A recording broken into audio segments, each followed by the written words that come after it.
Good afternoon. It's Saturday, October 10th at about 4 o'clock in the afternoon, and we are rapidly approaching Samhain. Well, with that, I am going to share a coffee recipe, a chocolate coffee recipe or hot chocolate coffee recipe that was shared with us when our son played hockey up north. Now, as I'm waiting for this water to heat up in our new little wood stove outdoor portable grill, I'm going to talk about Samhain a little bit as I, sit here in the southern climates sweating. I'll let you feel my pain a little. This all ties back to blood memory, because even though I currently and temporarily reside in the South,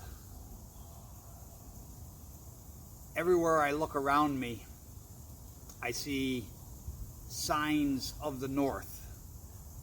And when I talk to people down here, friends and acquaintances, which, by the way, this recipe here that I'm going to be giving you, it's a recipe. I shared it with one of my friends who was born and raised in the South, and he never heard of it. He absolutely fell in love with it, and he brought it home and shared it with his wife. She liked it. His kids liked it. So I'll give it to you as a nice alternative to just straight coffee, whether it's black or with sugar and cream or what have you. This is a nice little alternative to it. Throw some sweetener in there, so throw some hot chocolate in there. You can even put marshmallows in this if you'd like. But everywhere I look around me in this southern climate are signs of blood memory. Now, blood memory is being discovered on more than just a metaphysical level. Blood memory they're actually starting to scientifically prove it. I'll put a link in the video description if I can relocate it. But we carry forward so much of our past, more than just looks and work ethic, but we carry forward our pagan ways and maybe little expressions, maybe things that we like or dislike, maybe certain things that give us pause for caution. We carry that forward as part of our blood memory from our ancestors, from our pagan roots.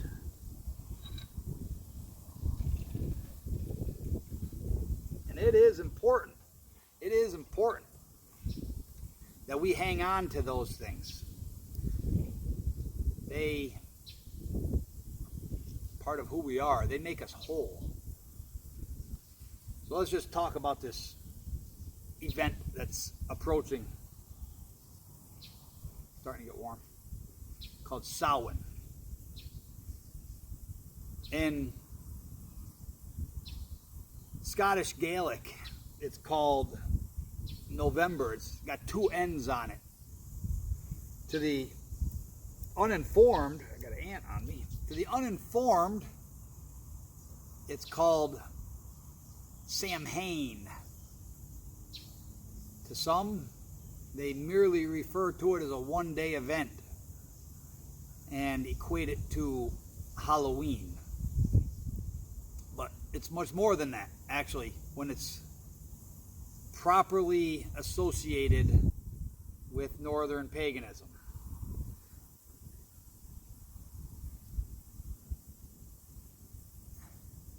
In the Old Norse, it's there's an accented A. It's S-A with the accent I-N-N. Samhain. And it's the time of sowing seeds. But as we're in fall, what seeds are there to be sown? The harvest is past. But that's looking at things from a non-nature aspect. I had to restoke my fire a little bit. Started burning down. But what nature aspect? What would be sown in the fall when things are going dormant? Well, nature itself. Our ancestral bear. After Freya's wake-up call, it's in mating season. And as a matter of fact, right behind me, you see that round bale of hay. That is my backdrop for a bow target. Hunting season is starting.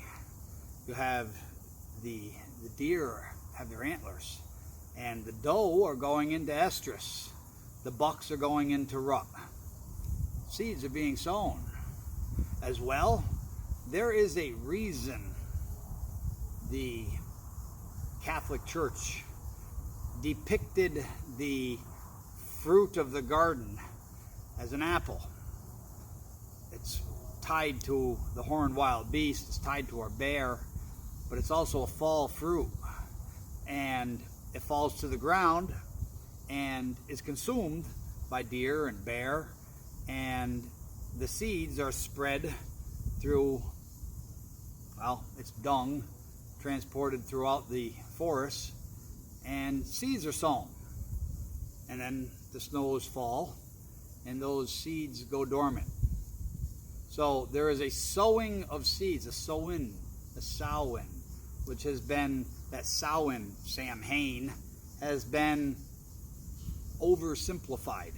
It's not a day, it's a season. And even though I'm in southern climates temporarily as we speak,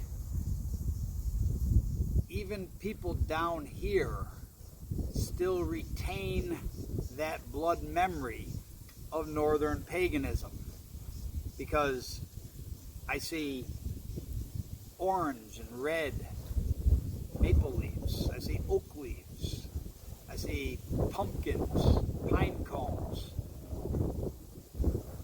These are attached to the folk soul of the north, of the Northern Pagan. Just like when we move from this into Yule, what they call Christmas, you'll see Santa with its big wool coat, white beard, and reindeer. Part of blood memory, that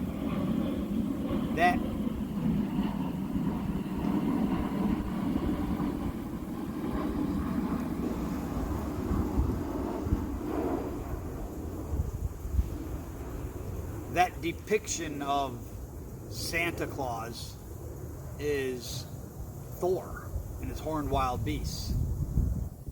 I've covered this in previous videos. So we retain a blood memory from our Northern Pagan ancestors. We also have a cycle of the year that's starting to heat up, that is in tune with our bodies, that dates back to Northern Paganism. As we've stated, that Samhain and Samhain of Old Norse, we've included that in our book, Northern Paganism, Choices and Growth, as well as the cycle of the Northern Pagan year, how the cycle flows. And the Northern Pagan year begins in spring, not in January.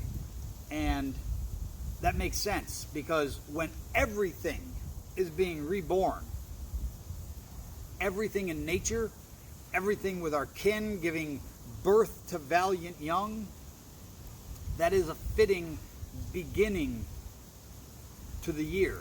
just like a beginning of our lives. And then we go through a young phase, June. Then we go through a robust, full of life phase, the summer, Yule, midsummer. And then we start to age and leaves fall from the trees and we start to experience hoarfrost and we get gray, and that is the time of Samhain. That is the end of the year. Samhain. Alright, for this recipe, this is hot enough. What I brought out here, I brought out some instant coffee. You can use whatever you want. If you want fresh brewed, percolated, whatever you want. So, a regular cup of coffee. Now you can make the hot chocolate first, it doesn't matter, because that is the second ingredient, is 1 packet of hot chocolate. I have Swiss Miss hot chocolate here with the marshmallows. Not that they give you enough marshmallows to say there's marshmallows, but it is marshmallows nonetheless. Coffee and hot chocolate. That's it. Nothing more. If you want a cup of chocolate coffee, hot chocolate coffee, you can add more marshmallows to it.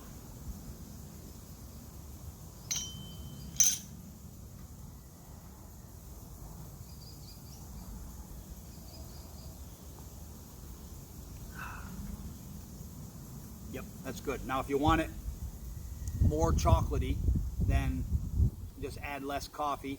If you want it less chocolatey, add less hot chocolate, obviously. But just to wrap up this course of the year,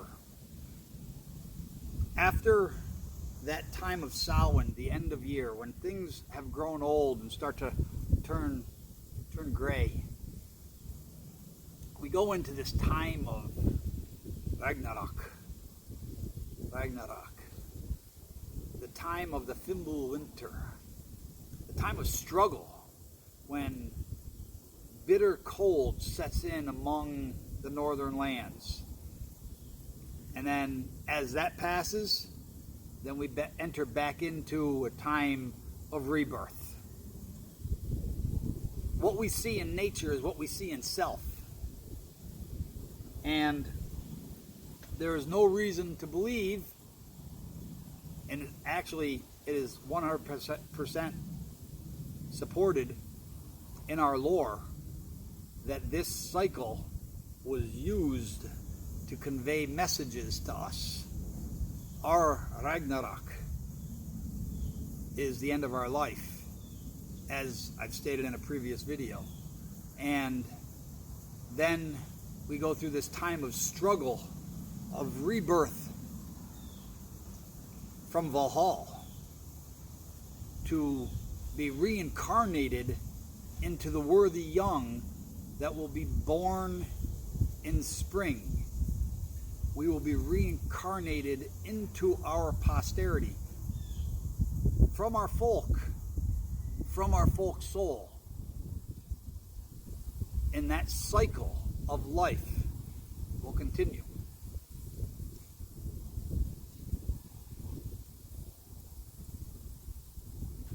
Anyways, that's the recipe for chocolate coffee. And a little discussion about sowing, or sowing, and how things are sown in the fall to take rebirth in the spring. If this message has helped you in your walk, we've put a PayPal link in the description. Any donations are appreciated. And like, subscribe, share this video with friends. And it's all about putting information out there, helping one another, and explaining in a very real way Northern Paganism, so that it benefits all of Northern Pagans through folkish ancestral lines. Till next time, or till nästa gång. Good health.